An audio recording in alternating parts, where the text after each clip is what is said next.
Hello, everyone, and welcome to the inaugural 2022 Fall Camp. The season is here, Hit and Hustle edition. I am your host, as always, Greg Flammang, and with me is Jamie Uyeyama. Jamie, today is the day. Are you excited? Do you feel the butterflies? Do you have the butterflies in your stomach? You know, it's football's time, Fall Camp. We're calling it Fall Camp. um, how do you feel, man? I mean, I don't have butterflies. I'm not the one out there practicing, so I don't have You don't that. But feel I the feel I churning? feel You don't have excitement. you don't get the churning inside I from don't get the any of that anymore. I do. I feel excited. I feel excited okay. that practice has started. I feel all that. I mean, I don't need to get nervous anymore. That part of me is long gone. I don't Yeah. have to worry about any of that anymore. So I just yeah, I feel definitely excited about football's back. It's one step closer. I always love, they had the Hall of Fame game yesterday for the Yeah. NFL. That's always like a big thing. That's like usually like right at the beginning of camp for Notre Dame. And usually like I always think it's like later, maybe like a weekend. But yeah, that's they had that right before. The next day you have actual camp for Notre Dame. I know some other places have already had like multiple practices all week. It's awesome, man. I love this time of year.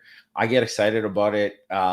It's just like one of those things where it's like spring ball, you can only get so excited, but Fall has now's a the different time. vibe, man. Yeah. It's just totally different. Like the vibe is completely like spring. Everyone's kind of we talked about it before. Like not going through the motions, but there's not that intensity. That doesn't have the Yeah. urgency, And now it's like, okay, we're actually gearing up for games that matter. So, yeah, it's exciting time for everybody. Finally get to talk about like real football stuff going on, not recruiting and all that. Not that we don't like recruiting, but I think our kind of our what's the word? Our bread and butter is the football team and talking about the football. So I'm really excited to get that going. So let's do some I guess house cleaning a little bit. So today Marcus Freeman announced that Joey Tanona is taking a offensive lineman, true freshman. He was an early enrollee. Joey Tanona is taking a medical retirement, basically. Um, it's been alluded to a number of times that he had a pretty bad car accident that he was involved in. Believe he was a passenger in a car. Yeah, he Um, was. and their car got T-boned. It was a really bad situation. The details of which were pretty closely guarded, I think, due to, privacy and all those other things. But anytime you referenced it on this show, it seemed like it was a pretty bad situation. And, this outcome is not totally surprising to me. But it's a blow to him. I mean, it's terrible. Like it's a terrible outcome. A true freshman in an early enrollee, and now he doesn't even get to participate in a fall camp. So I don't know. Did you have any thoughts on that whole situation? Yeah, obviously it's terrible you feel terrible for Joey, you feel terrible for his family and just it was obviously just something that you would never be able to plan for that Yeah. something like that could happen. But he was early enrolled. He didn't even get to practice in the spring. He didn't Yeah. even get that far, right? Yeah. So he never even got he basically like signed and then that was that. So it's like a little bit like kind of like Field of Dreams, like Moonlight Graham. You get like this close to your dream and you can't, you know, you can smell it, but you can't touch it. And you just have to feel for him. And you know, I've heard that his overall health, like he should be able to live like a pretty, hopefully healthy life. And that's like what's most important. And like as Marcus Freeman said, he's going to be able to get his degree. And that's one of the reasons you choose Notre Dame, because if that kind of thing happens to you at another school, like, I mean, how are you going to get treated by the program? I know there's obviously been a lot of other guys who've had to medically retire Yeah. for different circumstances, for mostly for stuff that has happened, injuries happen on the field. But like a guy like David Adams is a perfect example of like, he stayed involved in the program. Hunter Spears is still like involved in the program right Yeah. now, right? And he's had to medically retire. So you just don't know what's going to happen. But just hope for the best for him. And two, it also makes way more sense to just bring it kind of back to like a football perspective too. Why, they're like, oh, they're going to take 5 O-linemen in this class. It's like, Yeah. well, it makes a lot more sense. They had a sense for what was going on with him. And so look, we wish him all the best, right? Like hopefully, he can stay as healthy as he can, and stay within Notre Dame, and I'm sure he can be around the team. I'm sure they'll let him do Oh that. yeah. He can be very involved, as Yeah, involved you want to be. And if he doesn't want to be involved, right. that's up to him, because sometimes, if you're not involved really playing, and it's maybe just too painful to be around. Right. So Right. whatever he wants to do, but he's going to be able to get his degree and obviously have that paid for. But yeah, it's obviously very bittersweet. Yeah, so he's in our thoughts, and good luck to him, and hopefully that's a really good outcome at the end of the day. So you had written that Notre Dame released the new kind of updated roster with heights and weights and stuff like that. I wanted to touch on that a little bit with you, because there were some things that stuck out to me, and we were texting about this. It came across that Michael Carmody sitting there at 280. I was stunned at that, just because he's been in the program for a number of years. It's year 3. It does Yeah. not make sense unless like the guy had mono or something. Yeah, like did something happen? Like I didn't. I mean, he was always like kind of tall and lanky, but you would think like that's not like 280 is that you can't. That's not like non-competitive almost. Like you can't be 280 for like a year 3 guy. I mean, if you're a freshman, fine. Even if you're second year, you can kind of see it. Like some guys take longer to put on the weight properly, and you don't want guys to get sloppy, that's for sure. But like, I mean, that's surprising. I do wonder how accurate. Sometimes they screw up, right? Sometimes they screw up. It sounded like he had to step in a little bit at right tackle today and did a pretty decent job. But I mean, I don't know if it is accurate and he is 280. I mean, it's very hard to see him being a guy who's going to be a big factor for Notre Dame. That's for sure. And where I thought definitely, like I mentioned in the piece, that it's like, I thought he would be a guy like kind of competing to be like kind of the 6th man for Notre Dame. And I don't know. I mean, he still could be depth, but it's a big difference. It's a big 280 compared to, what you're facing. It's a pretty big difference. Yeah. And I encourage everybody to read the piece you wrote on the roster stuff. You touched on a lot of heights and weights and that sort of thing. It's on irishsportsdaily.com. So I would say check that out. A couple other things that kind of stood out to me that you mentioned in the piece. Clarence Lewis gained some weight, which I don't know what to make of that, and I don't think neither do you. When I saw it, I was confused by it. He never seemed like a guy who, I didn't think he was a thin guy. I thought he was pretty well put together, especially last camp. I thought he looked good. So it was surprising to me that he had put on weight. I'm not sure how I feel about that yet. And then I just noted, like, Tyler Buckner weighs 215. He's got 25 pounds on Ramon Henderson, and he's got about 20 pounds on Brandon Joseph. And those are Notre Dame starting safeties, or projected starting safeties. He's got at least 10 pounds on every safety on the roster. Which goes to show, like, Tyler Buckner's a big kid. He's thick, right? Like he's not a little guy. To me, that speaks to, his sturdiness, I guess, just like projecting forward. What else stood out to you amongst the heights and weights and that sort of thing? Yeah, that Lewis thing, I think it's just one of those things where you just really want to see him move around at that weight and what that means. It's not like 203 isn't like, it's like, whoa, that's way too big for a corner or anything like that. But just 10 pounds for a corner is, it's not nothing, right? It's not nothing. I mean, that's Cam Hart. I mean, and Cam Hart's got a couple inches on him. So it's something. Yeah.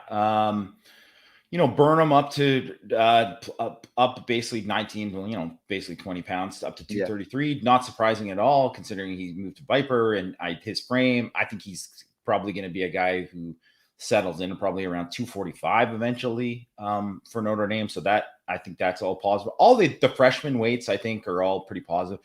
Rocco Spindler up to 315 is interesting, because I think he's a big guy and easily can carry that weight. but you want to see how he kind of moves around with that and how he's there. How deep is he into the mix there at guard? I mean, Zeke Correll plus 13, 308. Love seeing that. I think that's important. I think he needed that. He needed that kind of weight, probably because he's putting that. I mean, hopefully that wasn't had anything to do with his heat stuff today, but I don't imagine that had a big thing. Riley Mills plus 9 up to 292. I mean, it's not shocking because this guy, he looks like he could probably be like 315. He's got just such a huge frame, right? That he can put on more weight, but obviously he's playing defensive end. If he shows some twitchiness, man, that's going to be, that's a dangerous situation. I mean, that's big time. And like how many times too, for any football team, do you see a guy who's projected to start an end way more than the guys who are going to play 3-tech, right? Yeah. And obviously he's a guy who could play 3-tech too, but the Michael Mayer up 14 to 265, that it was a bit surprising. It was a bit surprising. I have a theory on that. I think that is building strength to lose it during camp. That's my guess, right? Like I could see him try to like gain the 15 maybe in bulk and then run it off in camp. That was my theory on it. I don't know if you agree, but you know what? That makes total sense to me. But it also makes sense that the guy is just a beast and he's huge and he looks just like in phenomenal shape. So, I mean, I won't doubt any of that. And I think I wouldn't be surprised. The guy's probably going to play around 260 in the NFL. Yeah. Right. So to me, if he's 265 right now, I don't think that's like crazy. Yeah. And then just, I mean, I think those are the main ones that stood out to me. Okay. Yeah. I again, I encourage everyone to go look at irishsportsdaily.com. I just wanted to bring it up before we get into the team talk here. Now, look, I'm going to show the practice clips that Matt took from the practice. We get 3 minutes. Okay. We're going to show it. All right. We're going to talk it over. Okay. And listen, man.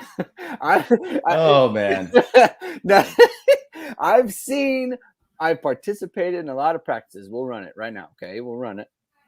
Okay. Here's this looks like I need to add it to the screen. There we go. All right. Now this looks like a receiver drill. Okay. That's what it looks like. Does it not?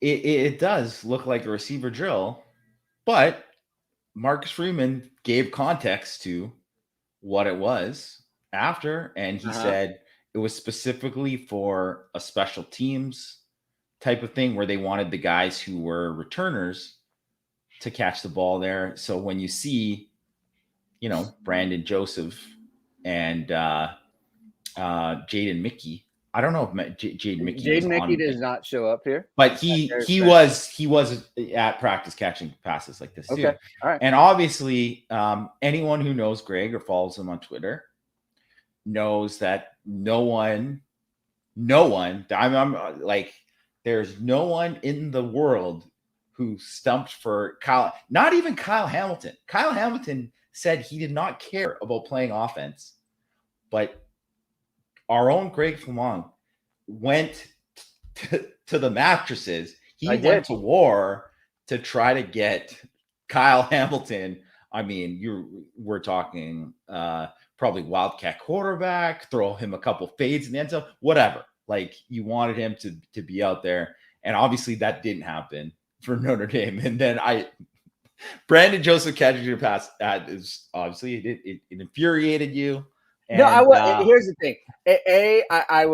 Honestly, it's not that it infuriated me or anything like that, because that's water under the bridge, right? Kyle is now off playing safety for the Baltimore Ravens, right? Water under the bridge. What I was going to say is like anyone who told me like, oh, like you can't do it. And now they're out there doing it. And look, what is Marcus Freeman's mantra, right? What is it? Challenge everything. Okay. I challenge that this is simply a special teams drill. I challenge that. Right. And so all I'll say is we'll see when the season starts. Right. there is, I think it's a drill that had dual purposes, and I think that's totally fine, right? I don't have a problem with that. I wholeheartedly endorse using your best athletes however you can help out. Okay, I fully endorse that, right? I wasn't mad, none of that stuff, right? So that's just what I'm saying is I'm challenging that it was simply a special teams drill, but time will tell. That's what he said. Maybe he's lying because he doesn't want it. He wants to keep it under wraps, and he's going to get mad at guys for him being in that drill because they got some secret plan. Yeah, I'll say could be. It's happened before for that kind of thing. But I mean, and also could be just that, like, you're maybe not so sure about the receiver, so you're like, maybe we give this guy a look, whatever, right? Mm-hmm. But yeah, I mean, I'm not gonna lie, it was probably a wasted opportunity not to at least give Kyle Hamilton, give him at least one target. You know what? I appreciate you saying that. I appreciate you saying that. All right, so we're watching the quarterbacks here. Marcus Freeman commented on the quarterbacks. He said that they want to name a starter ASAP, right? Which is to say, whenever we can make the determination, we will do so. They're not waiting for a specific date or anything like that. Once they can determine who's won the competition, they will name the starting quarterback. Do you kind of have any doubt that it's going to be Tyler Buchner? Apparently, he took most of the first team reps today. I don't have any doubt that it is. I just think too, even if it's just like, I think Drew Pine just has to be so much better for it to be more than that, like it has to be, he has to be so much better as a passer because he can't be what Buchner is as a runner. So when you take that part out of it, it's like, even if it's like close to a tie, I mean, Buchner just gets the big edge, right? So, I would be shocked, right? Like, I think Buchner has to be like bad in camp really to not win it. And I don't think he's going to be bad. I think he's going to be at least be pretty good. What do you want to hear about Buchner this camp? Because like I've been kind of thinking about this for the last like couple weeks now. To me, you look like, all right, let's just look at who Tommy Rees has recruited at quarterback, right? In the last few cycles, like Buchner is really the only one with the true running option, right? Like Dante Moore, CJ Carr, Novosad, Minchie, who are they after? Drew Aller last cycle, Steve Angeli. Like, these are guys who are mobile but are not runners, right? The only one was Avery Johnson. And that wasn't like a huge, like they didn't prioritize him. And not just that, but like, okay, Novosad's committed and Minchie's committed. They're pushing for those guys. They're not pushing for Avery Johnson. I think that's because Avery Johnson, they know that he's like, he wanted to come, and then they were like, nah, you got to wait. And then he was like, well, I think that's a classic story for, that everyone's so burn the bridge. That, oh yeah, you don't want me. You don't want me now. Like, okay, that's it. Like, it's over. Okay. So basically, but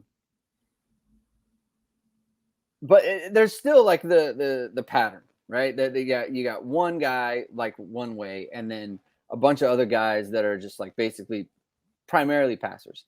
My point is that I think Tyler Buchner was brought in to be a passer, and we talked about it before. Like, when he was asked to run, he ran, but when they called passing plays, he was a passer. He did not run out of there, right? It wasn't like Ian Book where it was kind of an improvisation all the time kind of thing. So what do you want to hear about Tyler Buchner? Like, are you thinking about do you want to hear about his accuracy? Do you want to hear about his playmaking? Do you want to hear about the lack of, turnovers and interceptions. Like what do you need to hear this fall to where you say to yourself, okay, Notre Dame has really got something at quarterback in 2022? Well, I think you always want to hear that, you don't want to hear about turnovers. Like that's a Right. big thing. I think that's kind of like a given though. Um, I think you want to hear about his efficiency. That's what you want to hear because um, I think if he can be, accurate and efficient as a thrower, um, and then you add like he doesn't have to. I don't think he has to be dynamic as a thrower. We know that he has like some of these capabilities where he can make like an off platform throw that not a lot of people can. Yeah, yeah, He yeah. can pull like some of those like those Ian Book type, he had a couple of those kind of Johnny Manziel-ish highlights. Well, Buckner can do that except for better, really, right? Like he's got more of an arm that he can do kind of more stuff with that. Like he's not just going to be like, you know, flicking the wrist, shoveling it to guys. He might be able to like throw like a sidearm laser down the sidelines. Like, Yeah. So that he's capable of that kind of thing. So to me, it's all about him being so perfect example. They're doing red zone today. First of all, I don't care about the first day. If he could have been terrible, he could have thrown 5 picks today. It's who cares? It's the first day, whatever, right? To be clear, he did not throw 5 picks. No, he did not. But I'm just saying, if he did, I don't think it's anything to get worked up about, right? Okay. I mean, if you keep hearing that he's in, then yes. But for instance, you want to hear that 2 weeks from now, so I'll be there 2 weeks from now in that next open practice. Obviously he might be just okay that day. We don't know. And you can't judge because he could be lights out these other days, but it would be pretty comforting for everyone involved who's covering the team and all the fans who are reading all the practice reports and whatnot. If he comes out that day, 2 weeks from now, and then in the red zone, you're like, he was lights out. He was lights out. He was like, they had a red zone drill. He was, 7 for 8. A DB made a great play, knocking the ball out of somebody's hands on that 8th one, right? Yeah. And made the right decisions, accurate, put the ball placement where exactly where it needed to be. I think that's the kind of thing you want to hear. And I don't think he might not ever get like that in practice. It might not ever look that good. Obviously, That's outstanding. But you want it to trend that way to where it's at. So I think that's the most thing I'm looking for because, and Marcus Freeman mentioned it because he was asked about it in, after the practice. And really, like, they don't need to work on the stuff with him, like running the ball in the red zone. They don't need that because they need to work on, it's 3rd and goal at the 6. You need to score a touchdown here, right? That's what they need to work on. So, and being able to, being able to do that kind of thing is going to be the most important part of it. Like being able to make those throws when you have to, like, when pressured in those kind of situations. I think 100% that's the number one thing on my list. Yeah, it makes sense. It is hard to gauge, and I think everyone is kind of like, especially like for me, right? I don't want to say everybody, like I'm not included in this. Like you're just listening, I guess, for buzzwords about like, or just people's impressions, right? About how he looked and that sort of thing. I think I was reading through Mike Frank. So our Mike Frank, the owner of Irish Sports Daily, he was at the practice today and he did a write up of like the red zone stuff. And like you, I was reading, it's like, it's a lot of touchdowns in the red zone that he's throwing here. Right. And that's a big deal. It's not like he's trying to fit it in. Like there was one time tried to fit it in. I think it was to Jaden Thomas and Cam Hart broke it up, like kind of hit it out of his hands, that sort of thing. Threw a bunch of touchdowns, had a bunch of completions. So, obviously that's good. Right. And it is the first day and it's not padded, and the not padded part makes a difference. It's almost like, the players know. It's not really, For sure. it's not really fall until your pads are on, because then that's like real football, So like, and everyone just kind of senses that as well. Like, go ahead. And I think too, like, when it sounded, and Matt, I believe, mentioned in his practice report that, the intensity was up from other kind of like non-padded first days, right? Where you see maybe up front, they were a little bit more physical than Yeah. you would.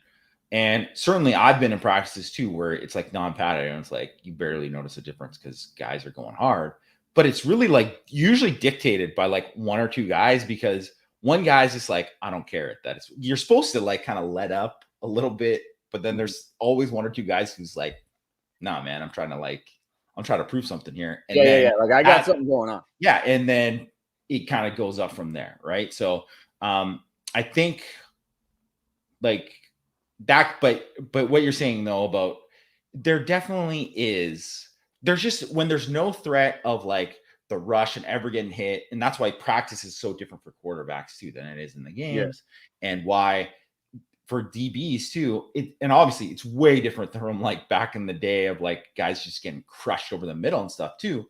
But still, you still don't have to ever really worry about it, because that guys aren't coming to kill you, because it's your own team and you're not wearing pads, right? So it is there, even if you say like, hey, we got to practice to this intensity level, it's very hard to replicate that the same way when you're not wearing pads. Yeah.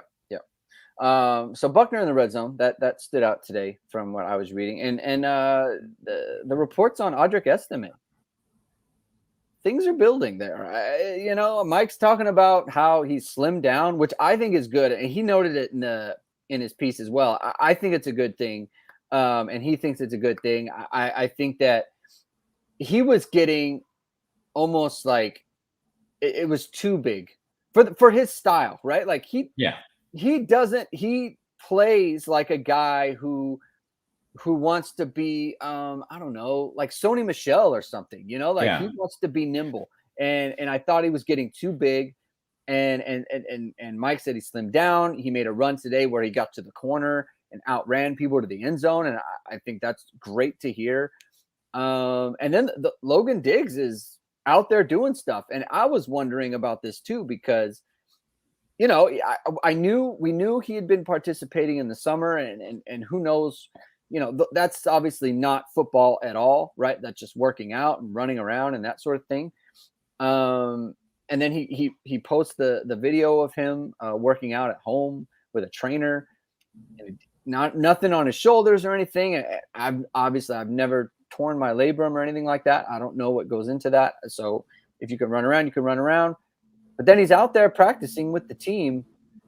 So, that situation seems to be trending up. I mean, what did you make of all that stuff? Well, and what Marcus Freeman said after practice too, was basically like, they're aiming for him to try to be ready for the Ohio State. Like, I think that's the main thing there, because first of all, I mean, as you're still kind of navigating the depth at running back in camp, but I mean, it's completely different if you think that he's going to be ready for Ohio State, because then all of a sudden one injury is not devastating anymore, where one injury before was devastating. And and I think, and like you said, he looks good. The sounds of it is that he looks good. And I think he was in line, like he was going to have a good year no matter what. And now all of a sudden they have like so much depth and and guys who are different in the backfield too, right?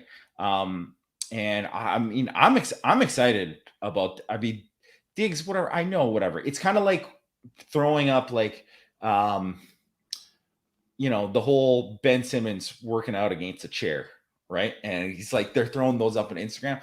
So some of the stuff when the drill work, whatever, is okay. You have to take some of that with a grain of salt. But I mean, his feet didn't look that quick before. He's been putting in work. That kind of stuff matters, right? That kind of stuff matters. And I think some of it too is like, you get there, and I know JD Price isn't going to play this year. Well, JD Price comes in and you're like, oh, this dude's different. I got to like step up. He might be taking my job. So I got to show I'm better than him. I got to do this to match him and stuff.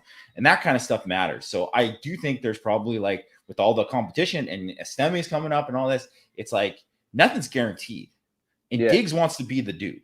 He wants to be the dude. He wants to be the starter, right? So, all right, man, I'm excited. I'm excited about the backfield. I think that's a huge development. And to go along with that as well, and to be clear, to me the workout video wasn't what he was doing. The fact that he was out there moving around when I was under the assumption that like October was his time, and it's seeming like maybe not, right? Maybe he can travel with the team to Ohio State, right? And maybe he won't play that much or whatever, but he can still just kind of be there, right? So that was my thing. The other part of this, I think I think the competition piece it played such a big part into it, where he can't be hurt. In his mind, no, I can't be hurt because Estime is coming up. We know Tyree is going to have a role, and Jabrian Payne, like I'm not losing reps to injury. I'm getting back and I'm going to make it happen. So I think that plays a big part in it too. And when you think about, okay, you have Estime, you have Diggs. If he is able to come up a lot sooner, that changes what you can do with Chris Tyree then. You can put him in the slot a lot more than maybe you would have. You can have two backs where you split out. We saw them do a lot of this with Kyron Williams last year. We'd have two backs in the backfield, and then you send Kyron Williams out into the slot, and he runs a route from that alignment, right? You can do that a lot more when you can have Logan Diggs out there, and you can have Audric Estime. Like maybe like Tyree and Diggs. That's a lot better to shift Tyree out there than it is for Tyree and Estime, just as an example. Well, he's got more experience blocking, being that single back. I just think that's what I think too is another like really the hidden thing with there is playing 21 personnel, and being able to do that and having that flexibility. And if he's not healthy, then maybe you don't have that flexibility. So I think that that is like for multiple reasons, it's important that Logan Diggs is like way ahead of schedule. So that's awesome. Yeah. For Notre Dame. Yeah, a lot of people were commenting on Tobias Merriweather and how he looked out there. What do you think he can do? Not just him, but like Jaden Thomas. Mike Frank was very impressed with Jaden Thomas and what he looked like out there. I mean, I was looking at the kind of the last, I don't know, going back to 2014, because PFF doesn't have like snap count data prior to 2014. The only year where Notre Dame had more than 5 wide receivers over 100 snaps on the season was 2016. Every other season, it was basically 5 guys that carried the bulk of the snaps. I mean, if Avery Davis, who apparently looked good as well today, that was a concern of ours. He was talking about tendonitis, and they were kind of iffy on him coming out of spring. If he's going to be healthy too, I think Notre Dame, they don't have margin for error like maybe they had in other seasons, but if they can keep, the 5-6 guys, healthy and going through, I think that they can be okay. I mean, what did you think about that?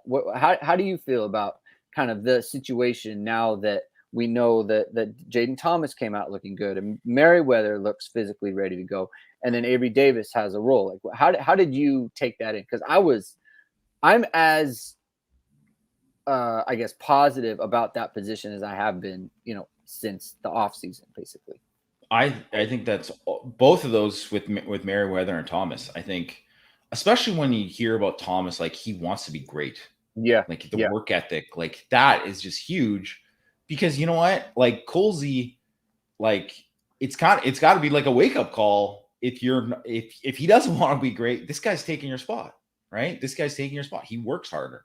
He puts more into it. And like he cares more. Right. And plus Merriweather coming up too, right? Like that is either going to take Colsey to another level or he's going to fall behind. Right. So that's to me, that's like the most exciting part. It's like, because if those guys, if say Merriweather came in and you're like, man, maybe he's not physically ready yet, or he's not, he doesn't, he's kind of in the spot where you're like, I don't think he can play this year, whatever.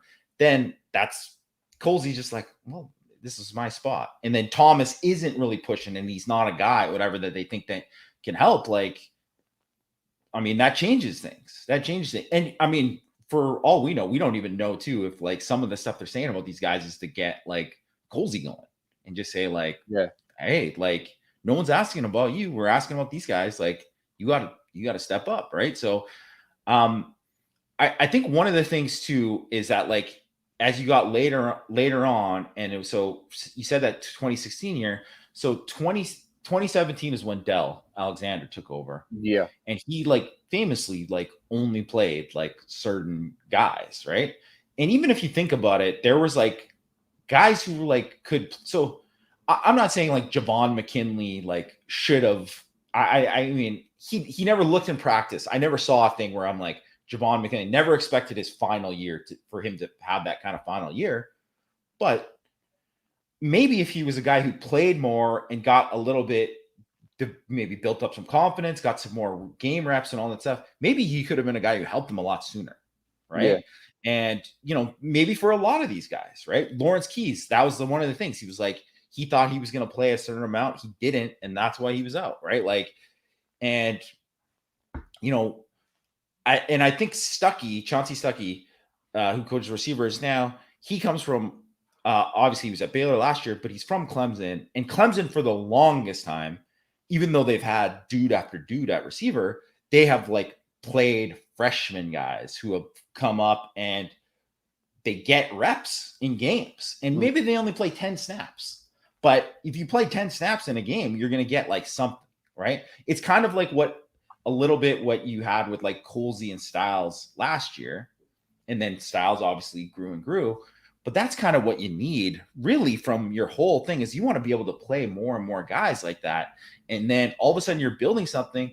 And then if you do get an injury, you're not screwed to the point where this guy's barely played, right? Like You're like, this guy's, seen game reps, he's made plays, all this kind of stuff, right? So I think that kind of thing is important. I'm definitely, I mean, like I said, you don't want to overreact to anything on the first day, but I'm definitely intrigued by the Jaden Thomas stuff more than anything, because I think Tobias Merriweather, you almost kind of expected, like, just because of the pedigree and how, what you kind of thought of his talent. I was like, yeah. And then opportunity, I'm like, oh, he's going to play this year. Like, I don't know how much he's going to play, but he's going to play. I bet he makes some plays.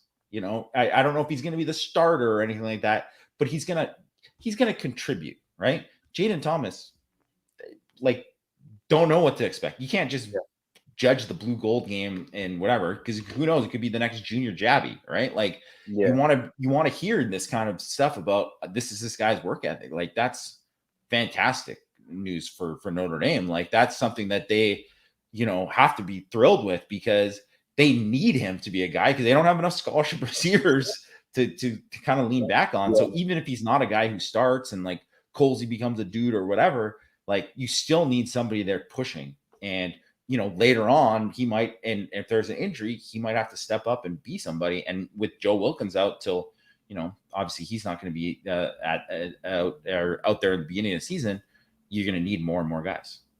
Yeah. And the huge like unknown with any recruit, it doesn't matter who it is especially when they are kind of like Jaden Thomas, right? Where you can see the potential of what someone could become, but they don't have those physical traits to where it's like they're already stepping in like a step ahead because of their physical traits. Like he's the type of guy that he has to want it, and he has to really put the work in. And so when you find out that this guy like wants to be great, well, then he is more than likely then in that situation going to meet his potential. And now you've got something, right? And the other part too is like you look at, okay, if Jaden Thomas is going to be a guy and Tobias Merriweather is going to be a guy, that brings some real size to the receiving core that, Lorenzo Styles is not small, but he's not like a physical presence. Same thing, Avery Davis, same thing, Braden Lenzy, right? Like they were all kind of smaller. And I think that if Thomas, um, Tobias Merriweather is 6'4", 200, no, 198, I think he is. These are bigger guys, right? Like that adds a different kind of dimension to the receiving core that I think they needed. Because you can't just be smaller, right? And like everyone we're talking about, like with Chris Tyree moving into the slot, small guy, right? So obviously that gets mitigated a little bit by the fact that they're going to put Mayer out there, but I think just having a bigger receiving core is a positive for Notre Dame, especially with the way they want to play the game, right? This like physicality all over the place. So really, really excited to hear about that. Jaden Thomas, by the way, 215. Yeah, is what I was said at too. So if we're thinking big slot, maybe he's a big slot. There you go. Let's go. Yeah. We love the big slots. So the Jarrett Patterson move to guard is official at this point. What's your take? I mean, do you feel good about it? How do you feel about that? I think it's the right move for Notre Dame. It's the right move for him. I think if you're a center-only prospect as an offensive lineman, you limit, the number of teams who can draft you, where you're going to be ranked and graded out. Obviously, they know he can play center and play center at a high level, so that's not a problem. But if all of a sudden he comes in and he's like has an all-American caliber season at guard, well, that just changes how he's going to be perceived as an offensive line prospect by NFL team. So I think it's great for him. If it works out the right way, then I think it's great for him. And the other thing is that I think if it's about getting the best five, that's kind of what it works. And I think last year, and I don't know if that was like a Jeff Quinn decision or if that was like Patterson being like, I don't want to do this, or Brian Kelly made that, who knows, exactly what it was. But I just always thought it was dumb to be like, well, no, Patterson's got to be center. That's what's best for him. I was like, that is actually not what's best for him. Like in terms of if you're telling him straight up what it means, like it might be the most comfortable thing for him, but it's not what could prove to be best for him. And then maybe he goes to guard and it doesn't work out, but you tried Zeke Correll there and it obviously didn't work out. Yeah. But you already saw that Zeke Correll could play center against like Alabama and like Clemson and be like pretty decent, so, and he's better player than he was then. So that's the way you kind of look at it, where you're like, you have two guys who can play center. You have a guy that you should be able to, he started out as a left tackle at Notre Dame. Yeah. He should be able to kind of move around. So I think it's great. And then all of a sudden too, that makes, so he was at left guard. Josh Lugg was at our right guard today. Lugg, it's like he's kind of put on notice. He's got obviously the experience, and not shocking at all to see him with the first team right now, but also in 2 weeks, are you going to stay there? He's got to earn it, because there's Kristofic was a starter and then he lost it. So is he going to push there? Is Rocco Spindler going to push there? You know what? Like there's all this other dynamic to it. So I think makes the competition better. It makes the starting five better. I think it was 100% the best move for Notre Dame. Hard to disagree. They've all played. I just think like you just look at the baseline right now. If Josh Lugg is your fifth guy, it should work. Especially when like the upside of Fisher and Alt is just. I mean, when has it? I'm sure there's a time. I'm probably being like very recency bias or whatever, but I just like I think the future is so bright for the two tackles. And then we saw Zeke Correll, like you said. Like I feel like the guard thing like really soured people on the kind of player that he is. He played great at center against Alabama. He played great at center in the short time he had against North Carolina when he when he rolled his ankle and he kept playing and that sort of thing. And so it just, that seems like the better spot for him. Jarrett Patterson, this is,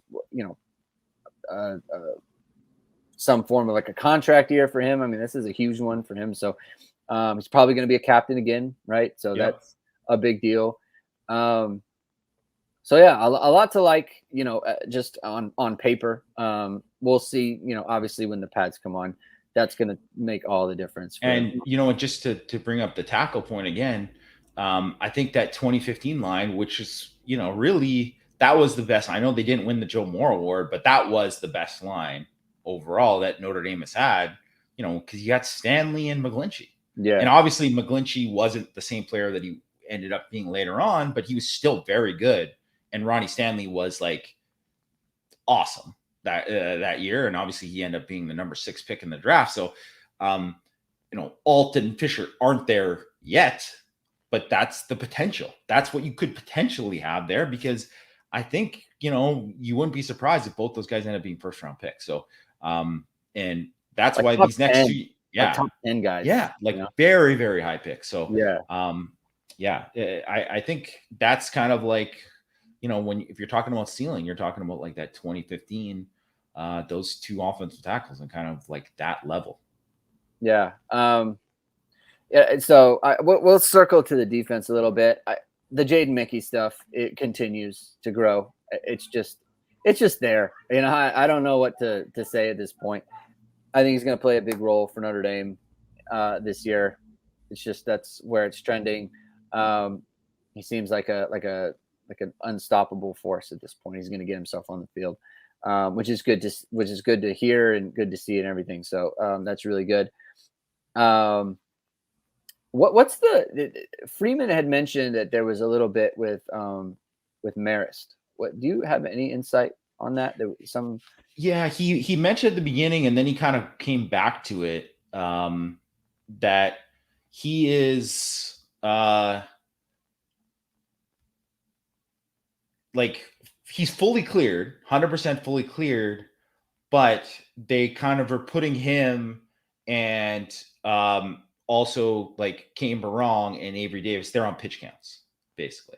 So they're like fully cleared to do like everything that you would do when they're out there, but they're also not like, they're making sure that they're not overworking them because they don't want to re-aggravate anything. And I'm sure the Marist thing probably has a lot more to do with, obviously it was it's a devastating injury. Like it was kind of shocking that he was really able to kind of run around as well as he did in the spring, when you consider it. And then even when there was like thoughts of like, people were like, maybe he'll get back for the bowl game. It was like, well, that would be nuts because, you don't just break your ankle and guys come back that quick. So I think it's just like precautionary. Like they don't want to have any kind of, they're kind of like easing them back into a certain extent, but I don't know. The way he phrased it, it made it sound like I was like, well, that's actually pretty smart. So that they're doing it that way. Okay. I just wanted to check in on that because it was something that wasn't on my radar or anything like that. And I saw him mention it. And I didn't really understand what that was. A lot of positive comments about Howard Cross, your guy, ball player, just a ball player. I think that's where it is, not the biggest or the strongest or any of those things, knows how to play the position. And that'll do just fine. I don't know what it says for his pro career in terms of his size and everything, but I mean, if you can make plays constantly in the backfield, that's going to work out just fine. Jacob Lacey, not as big, right? Like he was another one who I think he was also 280. Just on its face, I don't know how that's going to play over like the whole season, but I think he plays bigger than his size. So, that's going to be kind of. I think it's all of the things really for what they are. And I know that Ohio State's going to probably be the biggest line they face, right? And there's obviously some big boys on that line, but they don't play. It's like they don't play. They don't play, but even like Wisconsin even is not even that. It's more like Bama, Georgia. You know what I mean? Because those guys are like, yeah, it's like these guys are men when they're 14 years old, and then they're like all of a sudden just monsters when they're like 21, right? So it's basically an entire line of Blake Fishers, right? And that's the kind of size and strength that you have to deal with across the board, and that is tough. But I mean, in saying that, MTA, Kurt Heinisch were always undersized guys, and they certainly held their own there. So, and I don't see it being a problem against like a Clemson, a USC, any of these teams, BYU, even though BYU is going to have a good line, but like, but I think it's something like when you look at kind of like the long term, 280s like probably too light. Especially when you think about like playing in the league, he's going to have to be heavier. But for now, it's fine. Okay. All right, good. We don't want to get too much into defense today because like it's no pads. If you don't have pads, like it's really difficult. Like the linebackers aren't like, you can't just be aggressive. There's like block destruction. It's like, how hard are these guys going? Like there's a lot of it's just a different game. It's like, yeah. It does seem as though, I can't shake the fact that it's Brandon Joseph. He's going to have a huge season. They seem to love him. They seem to love his game. The Marcus Freeman, singled him out today for the work he did in the offseason. It just seems like that's going to be a huge, huge hit for them. And when can you replace an All-American safety with another one like this? It's just, I think it kind of takes the defense to kind of a different level. I think people need to start kind of getting in their mind like this defense could be pretty special, at least by Notre Dame standards. So how many guys are able to like find the football and coverage as much as guys like Hamilton and Joseph do? Like the only other guy in the last, if you go all the way back the entire Brian Kelly era, is Harrison Smith. Yeah. Right. That's it. That's the list. Right. Like, so yeah, it's a big deal having a guy like that. Yeah. Okay. Anything else that you wanted to touch on before we call it?